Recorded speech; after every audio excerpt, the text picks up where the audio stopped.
السلام علیکم۔ آج آپ کے سامنے ڈپٹی نذیر احمد کے ناول ابن الوقت کا خلاصہ پیش کرتے ہیں۔ ابن الوقت کا واقعہ غدر کے فوراً بعد کا ہے۔ اس ناول کے پہلے باب میں ابن الوقت، جو کہ اس ناول کا ہیرو اور مرکزی کردار ہے، اس کا تعارف پیش کیا گیا ہے۔ یہاں اس کی زندگی کے تمام گوشے ابھر کر سامنے آتے ہیں۔ اس طرح سے اس ناول کا آغاز ہوتا ہے۔ نذیر احمد کا یہ ناول ابن الوقت ٹائپ میں 350 صفحات پر مشتمل ہے۔ اصولی طور پر اس کی ضخامت اور اس ضخیم ناول کا قصہ پیچیدہ اور پھیلا ہوا ہونا چاہیے تھا، لیکن اس کے باوجود اس کا قصہ کافی سیدھا اور مختصر سا ہے۔ 19ویں صدی کے نصف اول کا زمانہ ہے اور ابن الوقت دلی کے ایک ممتاز اور خوشحال گھرانے کا فرزند ہے۔ اس کا خاندان قلعے کا متوسل ہے۔ ابن الوقت دلی کالج کا طالب علم ہے۔ وہاں عربی، فارسی، تاریخ، جغرافیہ اور سیاست وغیرہ اخلاق کی تعلیم حاصل کرتا ہے۔ ابن الوقت کو تاریخ کے مضمون سے خاص رغبت تھی، یعنی ہسٹری کا جو موضوع ہے، ہسٹری کے ٹاپک سے اسے خاصی دلچسپی تھی۔ تاریخ کی روشنی میں وہ قوموں کے عروج و زوال کے اسباب پر غور کرتا ہے۔ والد کی وفات کے بعد بہادر شاہ ظفر کی بیوی نواب معشوق محل بیگم کی سرکاری موروثی مختاری ابن الوقت کے سپرد ہو جاتی ہے۔ وہ نواب بیگم کا سارا سامان محل میں منتقل کرنے کا اہتمام کر رہا ہے۔ دہلی میں بھی ابھی بھی 1857 کے غدر کے ہنگامے بپا ہیں۔ پھر ایک شام ابن الوقت 2 ملازموں کے ساتھ محل سے واپس آ رہا ہوتا ہے۔ سڑک پر انگریزوں کی کچھ لاشیں دیکھتا ہے۔ اس پر وہ رنج اور افسوس کا اظہار کرتا ہے۔ قریب ہی چھپا جانثار نامی ایک شخص اپنے انگریز صاحب نوبل صاحب کی لاش کی نشاندہی کرتا ہے، یعنی نوبل صاحب کا نوکر ہوتا ہے جانثار، اور وہ ابن الوقت سے بتاتا ہے کہ یہ زخمی ہے مگر ابھی بھی زندہ ہیں۔ ابن الوقت فرض انسانیت کے خیال سے اپنے نوکروں کی مدد سے نوبل صاحب کو اٹھوا کر اپنی پھوپھی کے زیر تعمیر مکان میں لے آتا ہے۔ نوبل صاحب مرہم پٹی اور دوا دارو سے صحت یاب ہو جاتے ہیں، یعنی نوبل صاحب کی ابن الوقت خاصی خدمت کرتا ہے جس سے وہ شفا یاب ہو جاتے ہیں، مگر غدر کے غیر یقینی حالات کی بنا پر انہیں 3 مہینے وہیں پناہ میں رہنا پڑتا ہے۔ یعنی اس طرح سے اپنے گھر میں لے آ کر جو ابن الوقت ہے وہ نوبل صاحب کی جان بچا لیتا ہے اور باغیوں سے بھی انہیں محفوظ کر لیتا ہے۔ اسی عرصے میں دونوں کے درمیان خاصی دوستی ہو جاتی ہے اور ہندوستان اور انگلستان کی تہذیب و معاشرت پر خوب گفتگو ہوتی رہتی ہے۔ جب دلی پر انگریزی فوج کا قبضہ ہوا تو نوبل صاحب انگریزی کیمپ میں پہنچ جاتے ہیں۔ ڈر کا نام ختم ہوا تو ملکہ وکٹوریہ نے ہندوستان کی سلطنت کمپنی سے اپنے اختیار میں لے لی۔ اس کی خوشی میں شاہی دربار منعقد ہوا۔ اس میں ابن الوقت نے شرکت کی۔ اس صلہ خیر خواہی اور وفاداری کے طور پر موضع کھیر کاپور میں جاگیر عطا ہوئی، یعنی ابن الوقت کے نام ایک جاگیر لکھ دی جاتی ہے، چونکہ اس نے ایک انگریز کی نوبل صاحب کی جان بچائی تھی اور ان کی خاصی تیمارداری کی تھی جس سے وہ صحت یاب ہوئے تھے۔ اسی کا صلہ ابن الوقت کو ملتا ہے۔ پھر نوبل صاحب اور ابن الوقت کی چونکہ خاصی دوستی ہو گئی تھی اور ان کے درمیان جب نوبل صاحب پوری طرح سے صحت یاب ہو جاتے ہیں تو ابن الوقت کو اپنے ساتھ محفلوں میں لے جاتے ہیں، اور ابن الوقت چونکہ بولنے میں خاصی مہارت رکھتا ہے اس لیے وہ اپنی پرزور تقریروں سے انگریزوں کے درمیان اپنا سکہ جما لیتا ہے۔ چھری اور کانٹے سے کھانا کھاتا ہے، جدید ڈھنگ سے آراستہ بنگلے میں رہتا ہے، یعنی پوری طرح سے وہ جدید طرز معاشرت اختیار کر لیتا ہے اور انگریزی خیالات، لباس، تہذیب و تمدن اور زبان اختیار کرنے کی اہمیت بھی بتاتا ہے لوگوں کو۔ اور ابن الوقت نوبل صاحب کے تہذیبی، تمدنی و سیاسی خیالات کا قائل ہونے کے بعد ہی وہ پوری طرح سے انگریزی وضع اختیار کر لیتا ہے۔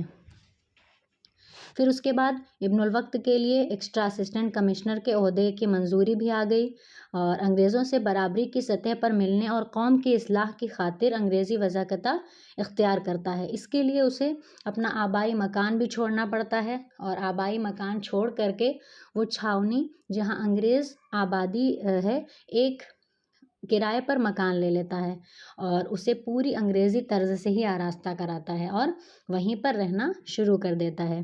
پھر اس سلسلے میں اسے اپنے رشتہ داروں اور عزیزوں سے تقریباً تعلقات منقطع کرنے پڑتے ہیں، اس لیے کہ جو اس کے عزیز و اقارب دوست احباب رشتہ دار وغیرہ ہوتے ہیں وہ اس کی اندھی تقلید کے خلاف ہوتے ہیں۔ وہ یہ نہیں چاہتے کہ ابن الوقت پوری طرح سے انگریزی وضاحت اختیار کرے اور اسی سلسلے میں اس کے تمام جو عزیز رشتہ دار ہوتے ہیں تمام تعلقات منقطع ہو جاتے ہیں۔ تو ابن الوقت پھر اس کے بعد جب اس کے تمام تعلقات منقطع ہو جاتے ہیں تو نوبل صاحب نے ابن الوقت کے اعزاز میں ایک ڈنر رکھا اور اس موقع پر ابن الوقت نے ایک زبردست تقریر کی جس میں انگریزوں اور ہندوستانیوں میں حقارت اور اجنبیت کے اسباب بیان کیے گئے۔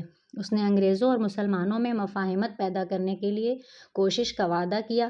مسلمانوں نے ابن الوقت کی انگریزی معاشرت اختیار کرنے، لباس تبدیل کرنے اور انگریزوں کے ساتھ طعام کرنے یعنی کھانا کھانے یہ توجیہ کی کہ وہ کرسچن ہو گیا یعنی کرسچن بن گیا ہے، پوری طرح سے انگریز بن گیا ہے۔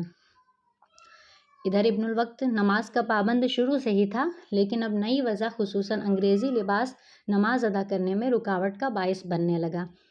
1859 عیسوی میں نوبل صاحب سر درد کی پرانی تکلیف کی بنا پر انگلستان جانے پر مجبور ہو گئے، یعنی نوبل صاحب جس عہدے پر فائز تھے وہاں سے ان کا تبادلہ ہو جاتا ہے اور وہاں پر اس ناول میں ایک نیا کردار داخل ہوتا ہے مسٹر شارپ کا، اور مسٹر شارپ جو ہوتے ہیں تو یہ ہرگز نہیں چاہتے کہ ابن الوقت انگریزی وضاحت اختیار کرے اور انگریزوں کے ساتھ اٹھے بیٹھے، تو اس لیے مسٹر شارپ اور ابن الوقت کے درمیان بالکل بھی نہیں بنتی۔ اور جب نوبل صاحب وہاں سے چلے گئے تبادلہ ہو کر کے تو پھر اس کے بعد ابن الوقت کی پریشانیوں کا دور شروع ہو جاتا ہے اور دلی میں وبا پھوٹنے کی بنا پر ابن الوقت سمیت سب ہندوستانیوں کو چھاؤنی سے اخراج کا حکم ہوتا ہے۔ اخراج یعنی وہاں سے نکلنے کا حکم ہوتا ہے۔ اب انگریزوں میں ابن الوقت کا کوئی پشت پناہ نہیں رہا۔ پشت پناہ سے مراد کہ کوئی بھی اس کی پشت پر ہاتھ رکھنے والا نہیں رہا۔ ابن الوقت کو بالخبر چھاؤنی کی سکونت ترک کرنی پڑ جاتی ہے، یعنی انگریزوں کی چھاؤنی جہاں وہ رہ رہا ہوتا ہے وہ اسے چھوڑنا پڑ جاتا ہے۔ پھر اس کے بعد اسی طرح سے وقت گزرتا ہے اور اس کو وہاں سے نکلوانے میں ایک کلیکٹر صاحب ہوتے ہیں وہ بھی شامل ہوتے ہیں۔ پھر اس کے بعد کچھ ہندو اور اس کے رشتہ دار وہ سب کان بھرتے ہیں۔ اس طرح سے ابن الوقت خاصی پریشانیوں میں مبتلا ہو جاتا ہے۔ ادھر ابن الوقت کی نوکری بھی معرض خطر میں پڑ جاتی ہے۔ اس کی پھوپھی اپنے داماد حجت الاسلام ڈپٹی کلیکٹر کو مدد کے لیے بلواتی ہیں۔ وہ ایک سفارش کے ذریعے ابن الوقت اور کلیکٹر میں صفائی کرواتا ہے، یعنی ان کے درمیان کی جو پریشانیاں تھیں جو بھی دقتیں تھیں وہ دور کرواتا ہے۔